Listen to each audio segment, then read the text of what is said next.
Good evening and welcome to another, good evening, what am I saying good evening for? Well, that's all right. Hi and welcome to another edition of Simple Groundwork and Diorama Techniques with me, your host, Bill Grigg. I've got kind of a special thing going on today. We're going to take care of you car builders for a while in the next segment here. But first off, I want to start out by saying I've been watching some of my shows lately, and it's kind of a yawn fest, but I want to explain the reason that I'm being so extensive with everything that I'm doing. I've watched a lot of model building videos over the years that were commercially produced. Even one was done by PBS for a while.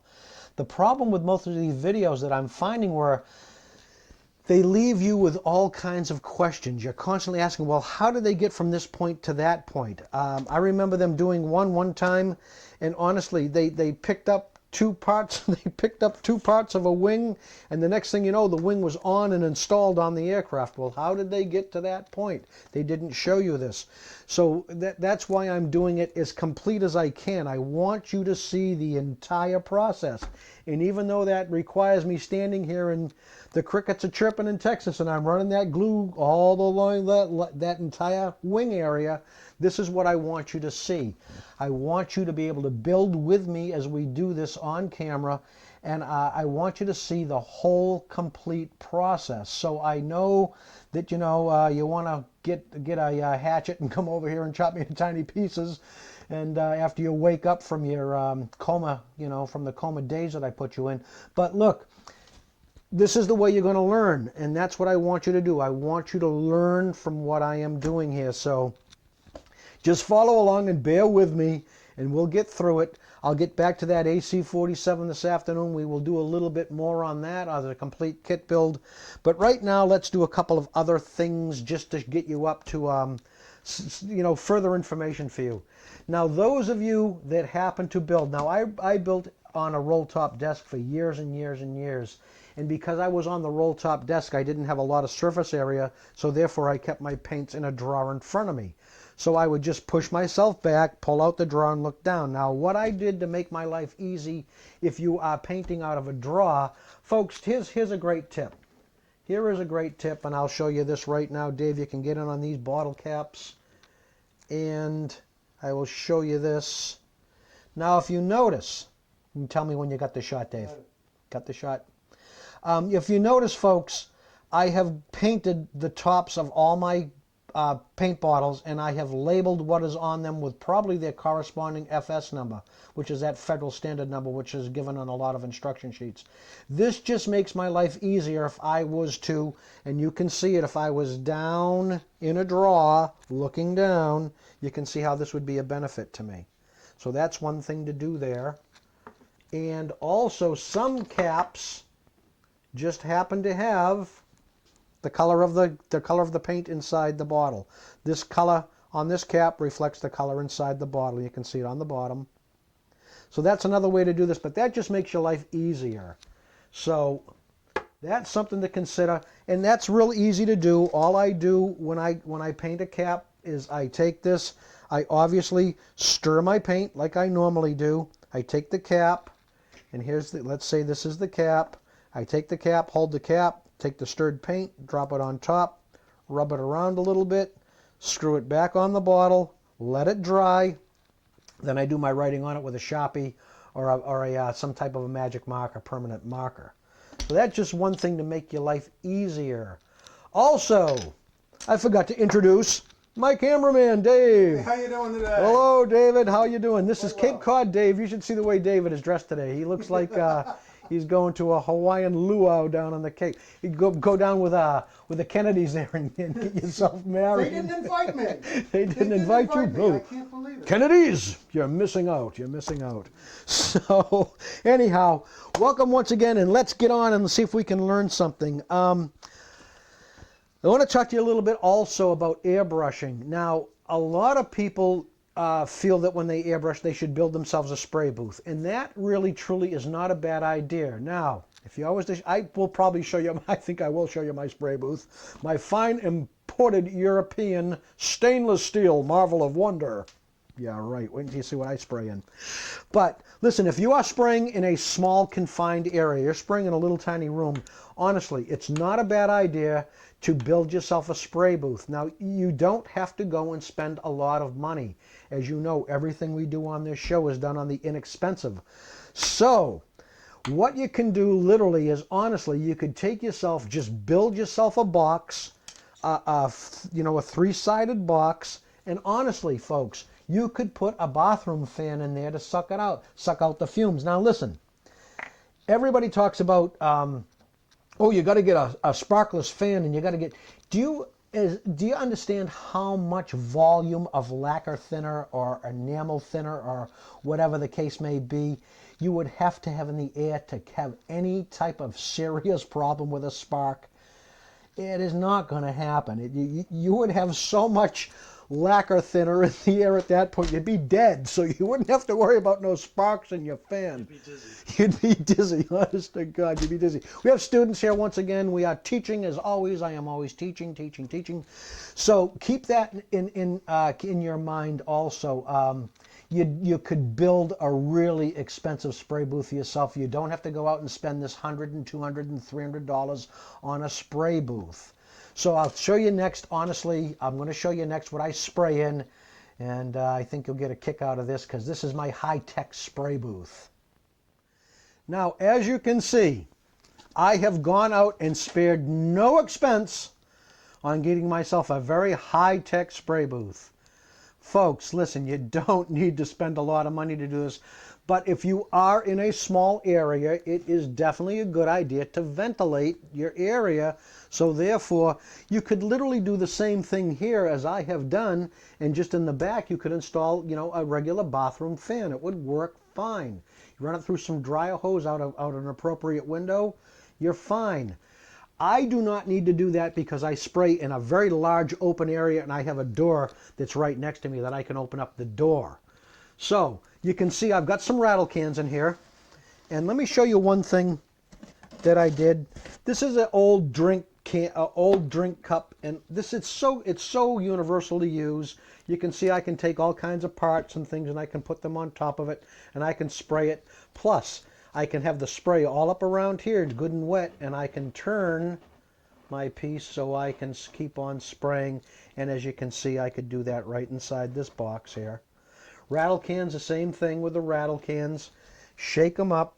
Good idea when you spray a rattle can, which is we're going to cover probably with a master. I have a master rattle canner here today. What I do with this, and Dave, you can just follow me over with the can here. What I do, believe it or not, folks, this is what I do. I put it under my armpit and I walk around for about 5 minutes and I heat the can up. Now my friend Steve here, when he comes on, he's going to explain this a lot better because, like I say, he is the rattle can master. But that's one way to do this, and obviously if I was airbrushing a piece, this would be completely empty. There wouldn't be anything in here and I would just keep on spraying into this box.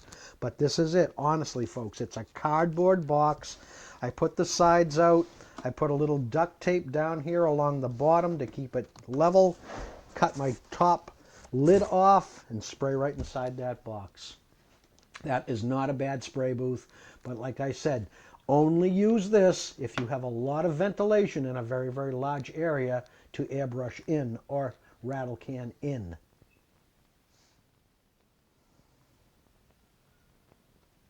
Now, what does he have here? Well, obviously it looks like regular old spring-loaded clothespins. Now, what I do with these clothespins is I take the tip, and as you can see right here, I take the tip and I put it on a grinding wheel and I angle cut it down so I have a very small area here. Now, the reason that I do that is exactly for this purpose. And obviously I want to show you something. I can't ever find one that is the actual shape. Probably should have pulled one of those out. But listen, folks, what you do, you can see I'm even having trouble finding one. What I found is when that round is here, I had trouble getting paint on my parts. It was impeding me to spray. So this is why I thought I should take this, put it on a grinding wheel. And maybe some point in time we will actually take a walk over to the other side of the shop and I'll actually put it on the grinding wheel and grind it down for you. But these are great. You can use them for all kinds of things, wings and holding parts. You can see, like, if I was going to paint,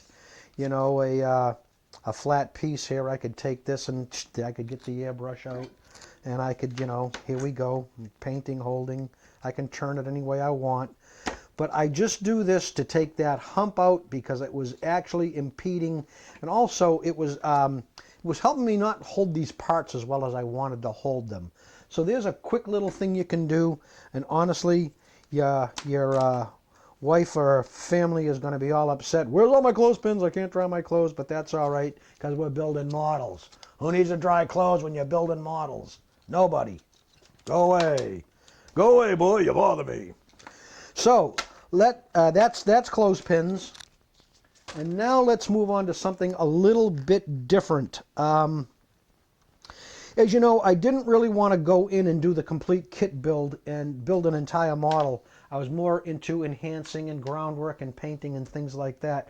But here's something very, very easy you can do. And it will help places with like train layouts, military guys that build and all this stuff. What I'm going to do is I'm going to show you how to make an easy and very inexpensive tarpaulin, because a lot of times when they unload train cars and they put the supplies on the loading docks, they cover them up with tarps to keep them protected from the weather. Now all I have done here is I have taken a colored block and a couple of pieces of wood that I just cut off of honest old stock that I had laying around. I white glued them down to the base. It should be a little bit dry because now we are going to go back to our old friend, the facial tissue. And let us do that next. Let me get this out of here because I'm going to be spraying wet. And let's get some facial tissue. Now, this is so easy, folks. I don't even know why I'm even showing this. It's really genuinely easy. I'm going to take it, and as you know, multi-layer. But because it is a tarpaulin, we are not tearing off the sides like we did if we were going to do rocks. We don't do that. We can just fold this over. I got 4. And now, literally, I am just going to lay this on top of here, get a general shape, take my spray bottle. Don't follow me, Dave. Just stay right in the piece. Take my spray bottle and wet this down. Now, unlike when we did and we took the rocks and poked in the rocks, what I'm going to do now is with the same brush. Remember this. Remember the brushes, folks. Remember the brushes. They had some resilience in the bristles. They were not these flappy, floppy brushes here. You can see how this. I'm going to go right down to the tabletop with me, Dave. Got it? We'll go right down to the tabletop. Cape Cod Dave will go down to the top. And you can see how that brush right there has got some resilience, whereas this brush wouldn't accomplish the same thing. Okay? So, I'm going to take this and just kind of move it around. Now, the big thing with tarps is you want some character to it. So try to get it so it's got some wrinkles and stuff in it.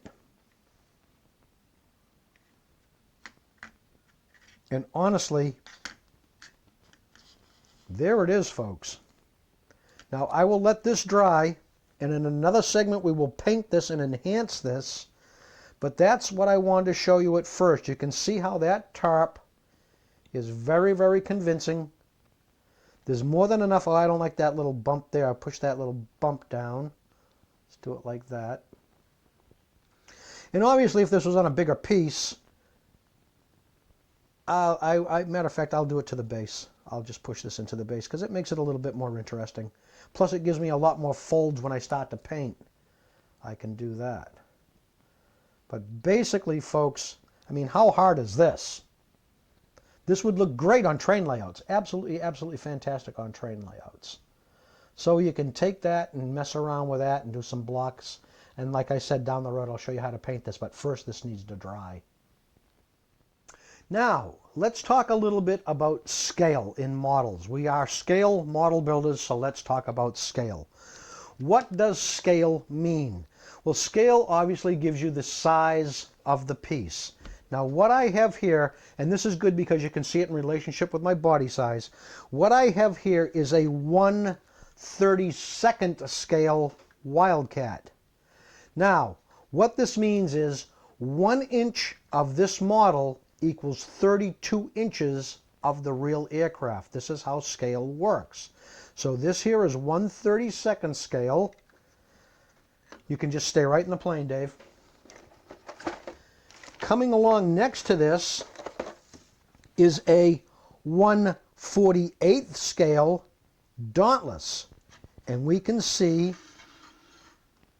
the difference in size. Too bad I didn't have a 48 scale Wildcat so I could show you that along the side of it.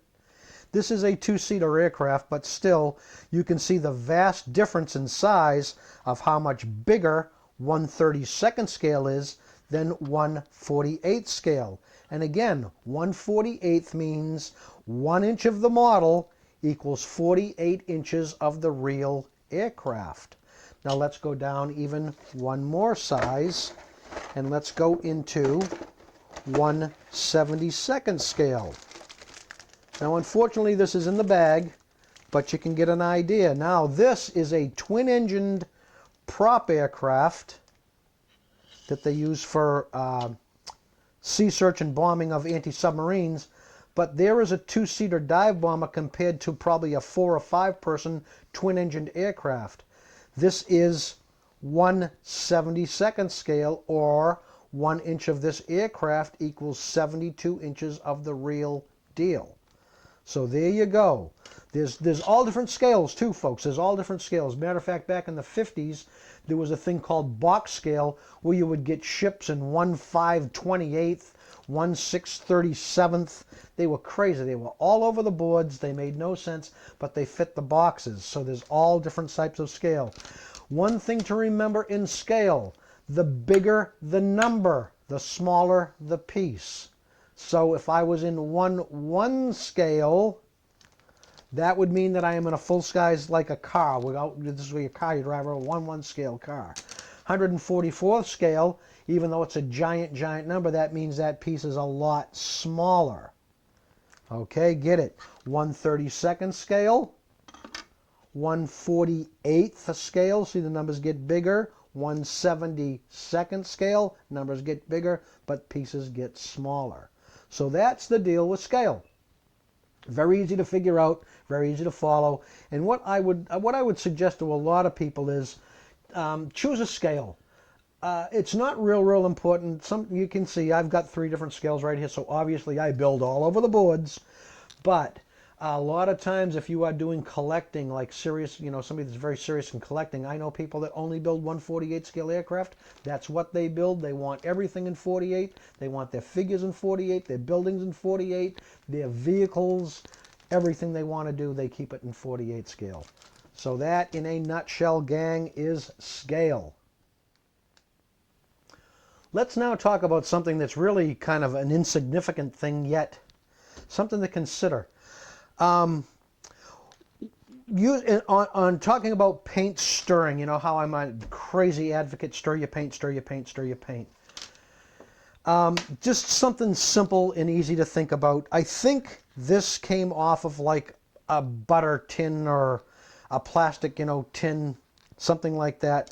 But honestly, all I want to show you this is just so you can see that I've had this for a number of years.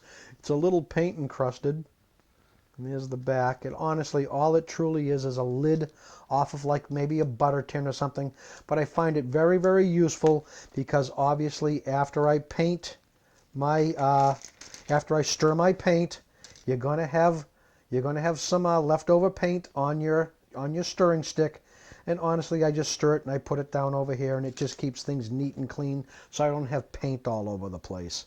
But that's a little trick you could use, and if you wanted to, maybe you could use, something else. This is a top to a spray can. That would probably work. Yes, it does. You can see that works just fine.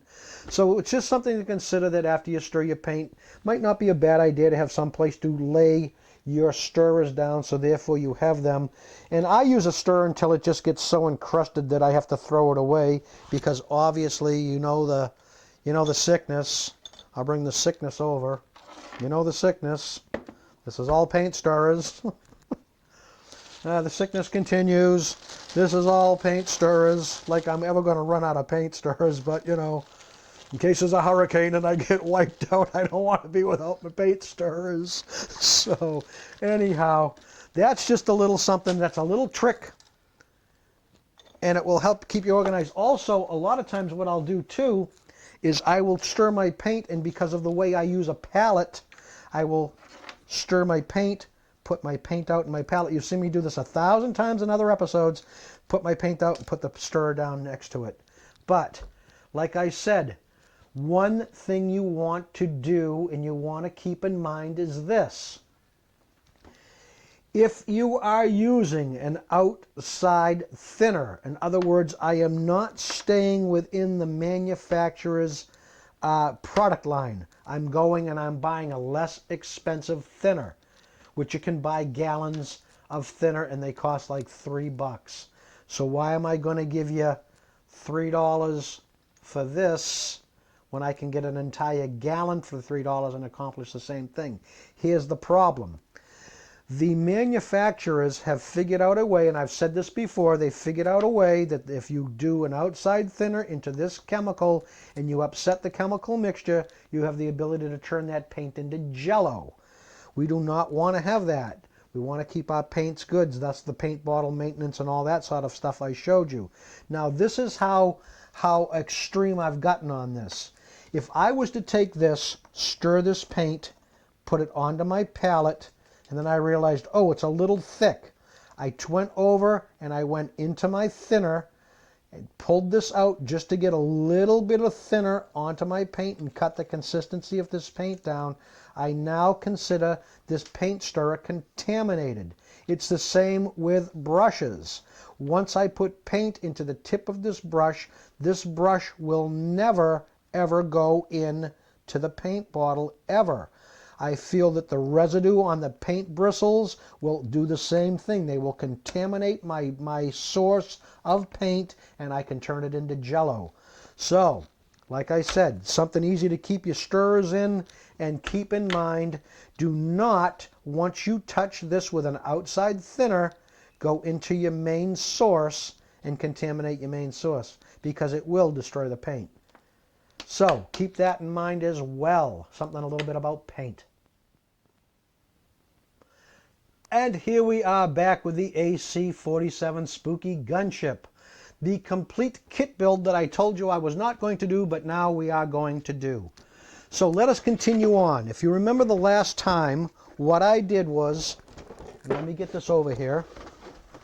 What I did was, we went through the whole thing about reference material. I showed you all the books. If you remember all these, I showed you all the reference material that we were using. Got a glare? Tilt? Okay. And I glued the wheels together, which remember were wrong on the instruction sheet, and I glued both tail surfaces together. So now what is good about this is, now that this glue has dried, I notice I've got a little ridge here that came off of the tree. Now we might as well do this right now and clean this part up.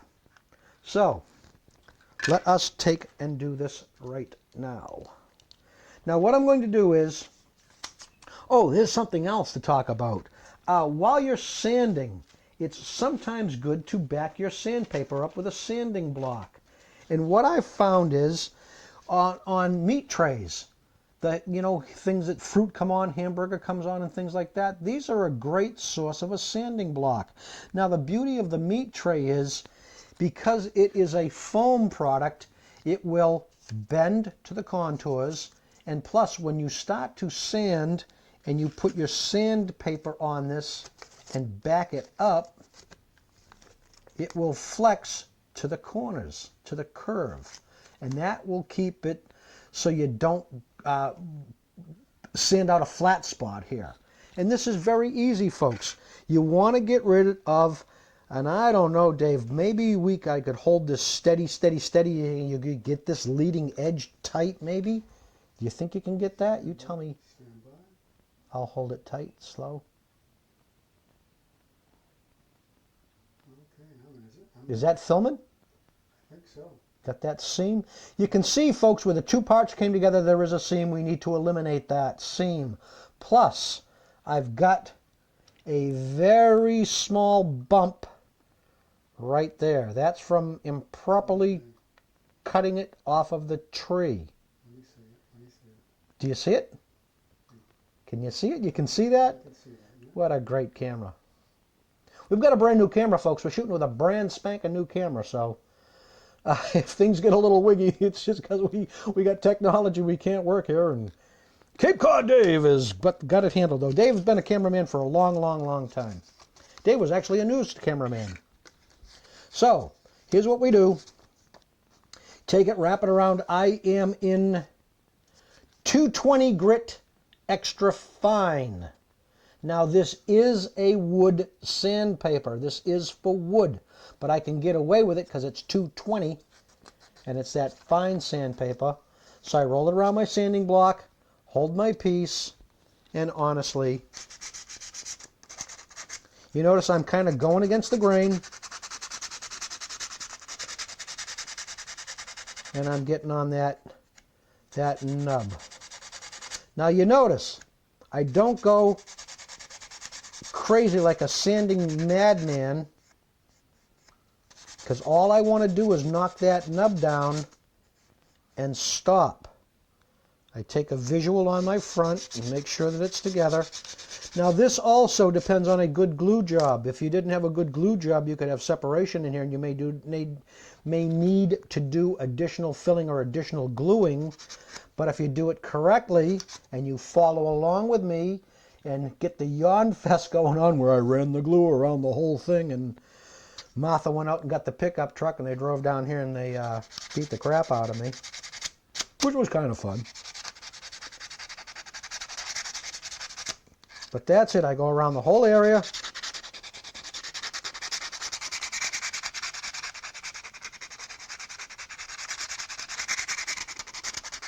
Now don't get too excited, folks.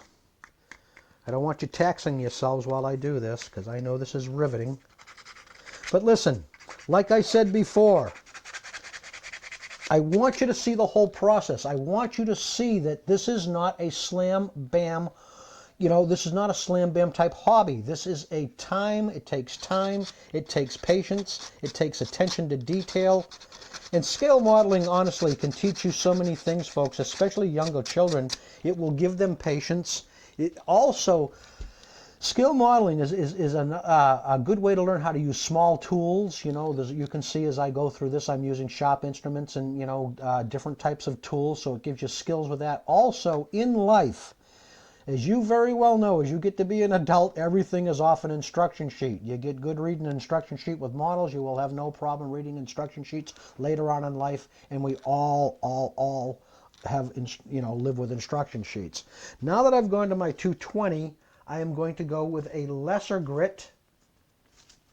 I usually have them laying right around you. I'm going to go with a lesser grit and do the exact same thing. Change over. Not a clue what grit this is, but I am way, way, way down. I've reduced way down. And again, in sandpapers, the same is true as in scale. Sandpapers, the higher the number, the less grit you have. So if you're way up in 220 and you go to 5 thousandths, doesn't mean 5 thousandths is these big chunks of rock. 5 thousandths is very, very smooth, almost like a piece of paper, but it does accomplish the goal. And again, I go right over where I did. Now, why am I doing this? Because I was here on 220 and I'm on soft plastic, I may have minute scratches that I put into this while I sand. I want to reduce those scratches, so that's why I go to a higher grit sandpaper. And again, I will sand the whole thing. I want to check where that knob was. That seems like that's coming out fine. Now, I didn't reduce the knob entirely as I sanded with the 220. I'm going in and I'm letting the higher grade paper accomplish that for me. And if it takes a little bit of time, it takes a little bit of time. And again, folks, that's why I'm saying, I know some of the stuff that I do is, you know, a little long in the tooth, but I want you to get the idea that this, you know, it's not a quick process.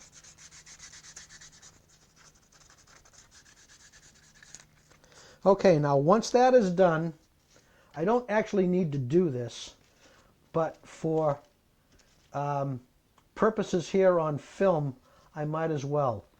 Now, let's do this properly, because you know me. I'd just as likely spit in this piece and get it wet. But I will take a little bit of water, spray it on my non-absorbent surface. Now, I am going in now with an automotive sandpaper. These are made to be wet. These sandpapers work really best when they're wet. So that's exactly what I'll do. Take my finger. You got a wide shot, Dave? Just do a wide shot. Just do one big wide shot. Okay. Take my finger, put in the water, wet my piece, wet where I'm sanding. Now, why am I wetting this? This sandpaper works really good wet, and plus, wetting it will really make this really, really smooth. And this is a trick that a friend of mine is doing now on bare plastic car bodies, which is really enhancing his paint scheme, because now what he does is he gets his car body plastic, the bare plastic on the car body, very, very smooth. Then he puts his paint on top of it, which of course definitely leads towards a very, very smooth paint finish, especially when it's coming out of a rattle can. And there it is. That is it. That is a completed piece. Now I will give it a little visual. Feel it. And of course, yeah, we are fine. We're absolutely fine. Now, one thing you might want to do here is on your trim tab, you might want to take and just, because you've sanded, you might want to take that edge of that trim tab and just put a little notch right there. So what has happened is, because I sanded and there was a little notch there with my trim tab, I sanded away the notch, so I just took the knife and I just put that back in. Now remember, gang, we're building this kit straight out of the box with no enhancements. I'm not using photo etch. I'm not using resin replacements. I'm not using any of this stuff. As a matter of fact, when we go to the interior, I'm going to brush paint the interior, because most, you know, a lot of people don't own airbrushes, and this is another way to do this. And I want to show you that you are absolutely capable of building a very, very well, you know, a great looking model, and you don't need all this sophisticated stuff.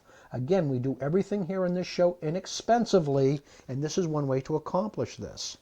So that is done, and I would, of course, go on to the second piece, and I would sand the second piece, but I'm not going to have you here beating yourself in the head going, what is he doing? What in the world is he doing? So what do we do next? Now, you can remember, one thing I told you about instruction sheets is they do not go to the building sequence. In other words, step 1, step 2, step 3, step 4. We don't build like that when we build aircraft. We build so it's advantageous to the model builder. In other words, I might start in step 1 and do something in step 1, go to step 3, do one piece in step 3, go to step 9, do something else there, do something else there. But what I want to do now is I want to peruse this instruction sheet and again see if there's anything there that I can now take and glue again, so that glue dries just like it did on my tail surfaces. And I'm thinking I might be able to do this with the wings.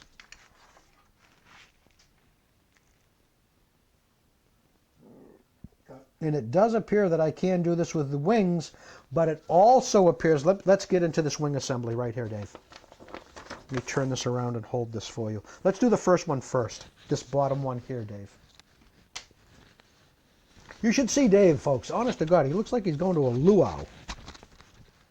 So, come right in on this picture here. Now you can see the spar goes through the bottom piece. But this also acts as my wheel wells. That is a bulkhead to the back of my wheel wells.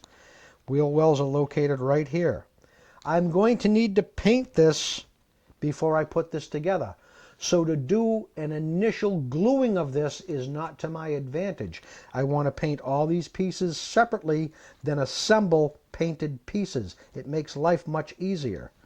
Again, I see that goes there, and then I come over to here, and we're going to go to the top picture here, Dave. Let me get that flat. And as you can see, that main spar runs through, but it goes into the two pieces that normally I would take these two pieces and glue these two pieces together just like I did the tail surfaces. Because now this glue is good and dry, and it makes life much easier sanding dry glue than it does sanding wet glue. Remember what I told you? I said if you take these two pieces and squeeze them together and you get that little bubble that sticks out of the top, leave it be. Let it dry. It's easier to clean up dried glue mistakes than it is to clean up wet glue mistakes. Okay?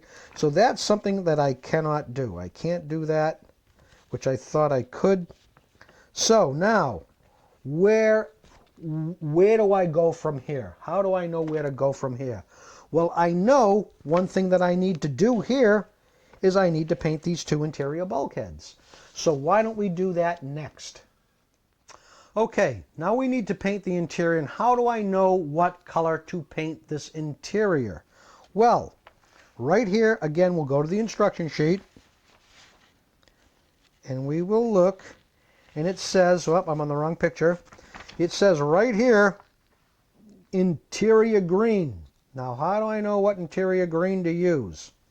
Well, the manufacturer here has provided me with an interior green, but also on my instruction sheet, and we're going over here, Dave, I have a chart.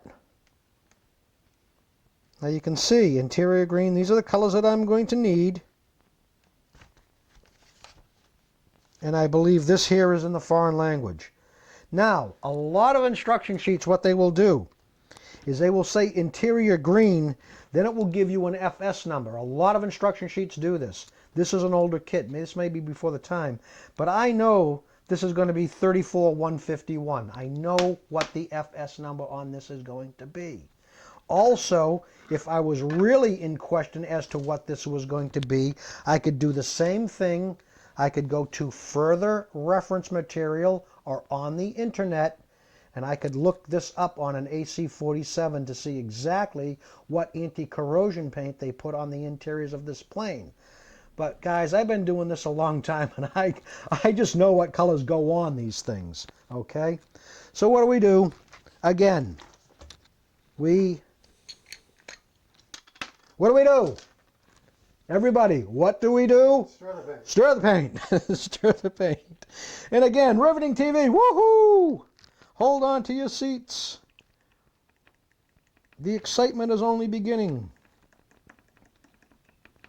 Too bad we don't have some circus people that we could have walk through here for a while. The bearded lady. Now again, you notice what I do. Well, let's incorporate all the stuff that I showed you. Let's get fancy schmancy. Let's incorporate all the stuff I showed you. You can see I'm stirring my paint, and I'm being very thorough about stirring my paint. As usual, stir your paint, say it a million times. Take the paint out, bring it down, put it on the palette. And I will probably need more, so I think I shall take out a little bit more.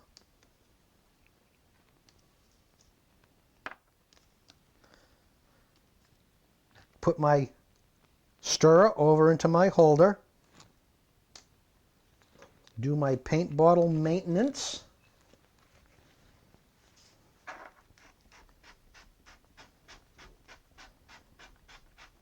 Remember, folks, follow me along with what I say. Don't do what I do. I've told you a couple times. When I was cutting out that tail surface, I remember saying, don't cut like this. Don't do this. And please, really, folks, I'll tell you the right way.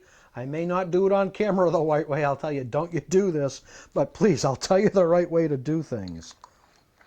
Also, let's point out a couple other things here, Dave. that we may want to take care of, but I don't need to on this particular aircraft.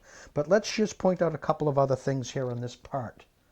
So get in close on that part, and I'm going to bring you over here. Now, if you notice, this is the area that's going to be painted.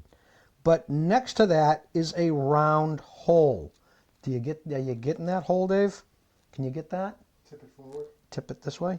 Toward me. More. Okay. Right.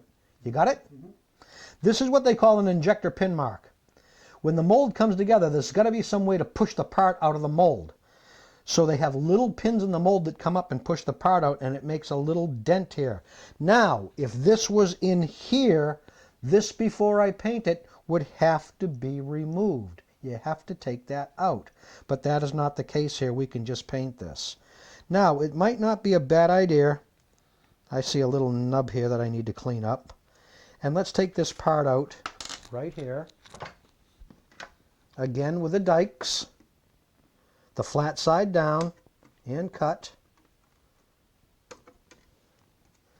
Put that aside. Now, I shall take my instruction sheet,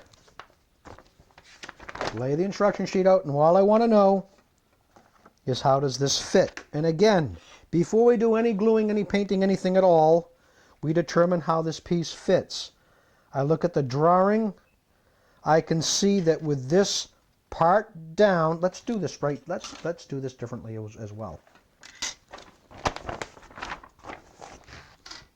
I want this to be as complete and as easy as possible for everybody. Let us do the picture and the part. You can see that these go up and they go right down here. There is a centering post right there. There are two little receptors right there, and that appears to me to go down and fit like this. And yes, it does. So I know that that is the way that part fits.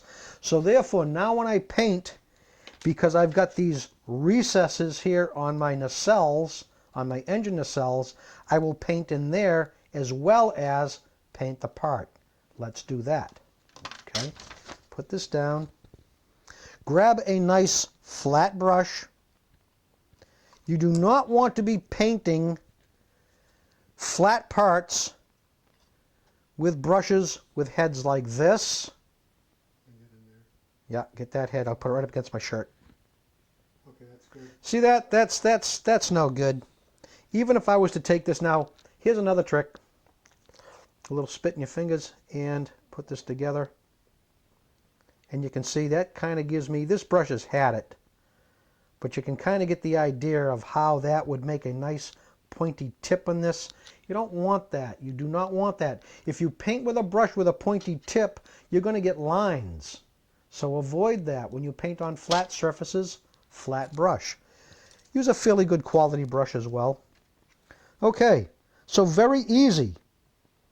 I look at my part, make sure there's nothing there, clean it off, and paint away.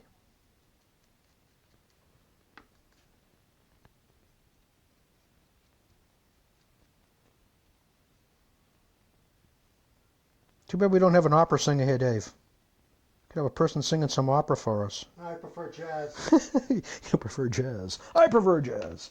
Oh, also, Cape Cod Dave had a question. Dave. Yeah, Bill, when putting a model kit together, oftentimes you'll see in the instruction sheet that the model needs to be washed to release any mold release agents. Is that true? That is really true, but as you noticed, I don't do that. Most manufacturers nowadays, they give you a pretty clean piece in the box. That's more for the old days, but I also kind of think it might be, I got a student saying something. Go ahead, say it. Say it right out loud. Car models, you really have to clean them. Car models? Car models, Yeah, really. very essential on a car model. There does tend to be mold release More on, than it used to be. on car model bodies, really. Yeah, see, I'm not a car builder. We will let Steve get into this, explain all this, but yeah, see, there's one thing. But I personally don't. I do, though, once I get the whole piece completed where I've sanded and maybe filled and I've got residue and stuff like that, yes, before I start to airbrush, I will go on the outside surface with a mild detergent and I will clean the entire aircraft before I put any paint on it. But generally, you can see I didn't do anything to these. I took these right off the box, cut them out of the sprue, and I am painting on top of them. But that's me, folks. You know, that's me. I would suggest to do it right, yes. Wash your parts in a mild, soapy, probably a dishwashing liquid detergent, and then let it dry, let it air dry. Sometimes with that too, make sure that you, if you do choose to do that, make sure you get your part clean, clean, clean, clean, clean in the rinse, because the last thing in the world you want is any residue left over from any type of cleaner on your pot. That would adversely affect your paint as well. So I do that, and I go here, and I'm going to paint the interiors of this. And you can see I'm not being too particular about being neat, but I want this so in case anybody is looking at this aircraft and they flip it over and start to look into the wheel wells, I don't want them to see any gray plastic. That's not the way it would be on a real aircraft. Now, I build for historical accuracy, like I said before, but honestly, gang, if you don't want to paint, don't paint. Just build the piece. If you want to have your interior wheel wells here pink and chartreuse, paint it pink and chartreuse. You're here to have a good time. That's what scale modeling is all about. A lot of people get fanatical, and it's got to be this and it's got to be that, and it's German World War II, and they never flew it like that, and they never did this, and they never did that. That doesn't make any difference. You are here to have a good time. And again, we will paint the last of this right here. And once again, once I get this piece painted, I hope you have learned something here on simple groundwork and diorama techniques. We are into the Model Builders series of instructional videos where I do encourage you to pick up a piece and follow along with me, because who knows, maybe a happy little wheel well lives next to that happy little bush. So thanks again. I appreciate it. Come back and see me again. We're going to get into cars for the car modeling guys, and we will see you again. Everybody take care. Keep on building.